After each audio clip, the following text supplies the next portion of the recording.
Hello everyone, আজকে বানাবো পনিরের আইসক্রিম। তার জন্য দুধ এখানে গরম করতে দিয়েছি। আমি দুটো এলাচ দিয়ে দেবো,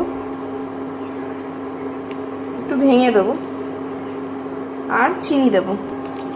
আমি এই চিনিটা দিয়ে দেবো। এবার এটা ভালো করে ফুটতে দেবো। আর এখানে পনিরটা একটু কেটে নেবো, আমার পনির লাগে যেহেতু, সেজন্য আগে পনিরটা একটু রেডি করে নেবো। আমি এখানে আমুলের পনির নিয়েছি।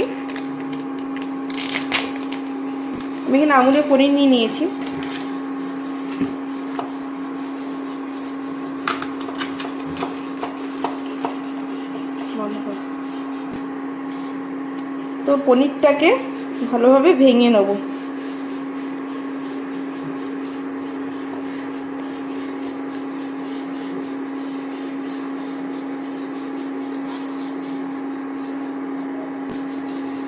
এই যে এই পনিরটাকে একটু সেনে নেবো, মানে ছানায় সেনে সেনে, মানে পনিরটাকে দলাগুলোকে সব ভেঙে নেবো এবং ছানাতে রেডি করব। একদম পুরো মানে ভালোভাবে মেখে নেবো না, একটু দানা থাকলে সেটা আইসক্রিমের সঙ্গে পড়লে আবার ভালো লাগে খেতে।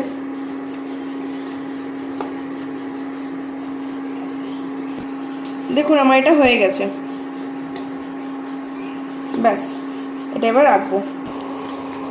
এই যে দুধটা আমার এখানে ফুটে এসেছে, এবার আমি এর মধ্যে দেব।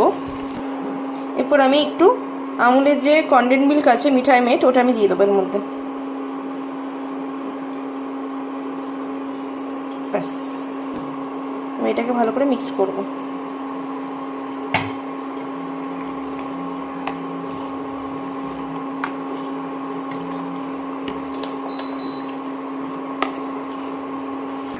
এখানে আমি 1 চামচ কর্নফ্লাওয়ার পাউডার নিয়ে নেব, আর অল্প একটু জল দিয়ে, ঠান্ডা জল, প্লেন জল দিয়ে এটা গুলে নেব।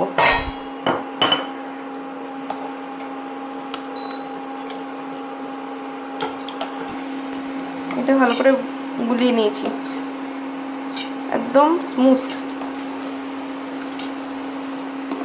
এবার এটা অল্প অল্প করে দেব ঘাট।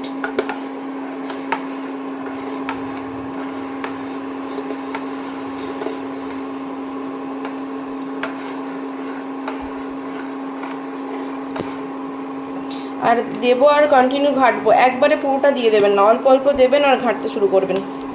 এবার এই ছানাগুলো এর মধ্যে অল্প অল্প করে দিয়ে দেবো।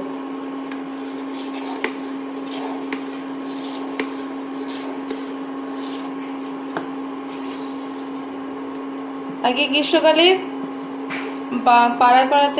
পাড়াতে যে পনিরের আইসক্রিম বিক্রি করতে আসতো, তখন কি খেতে ভালো লাগতো।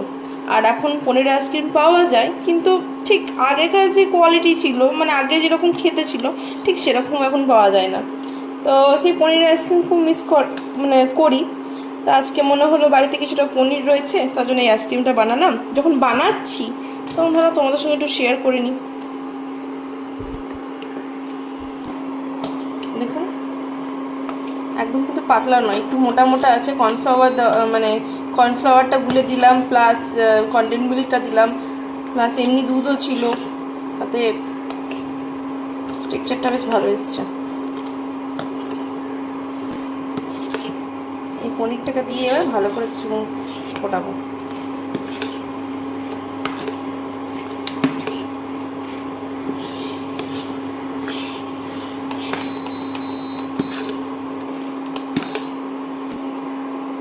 ব্যাস আমার রেডি হয়ে গেছে। এবার এটাকে ঠান্ডা করব। এবার এই মিশ্রণটা অল্প করে নেব, আর আপনি যেখানে আইসক্রিমটা পাতবেন তার মধ্যে দিয়ে দেবেন। আইসক্রিমটা বসিয়েছিলাম, আইসক্রিমটা বসে গেছে।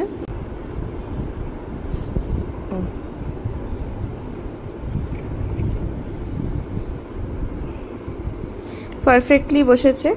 তোমরা একবার বানিয়ে খেয়ে দেখো, আশা করছি তোমাদেরও ভালো লাগবে।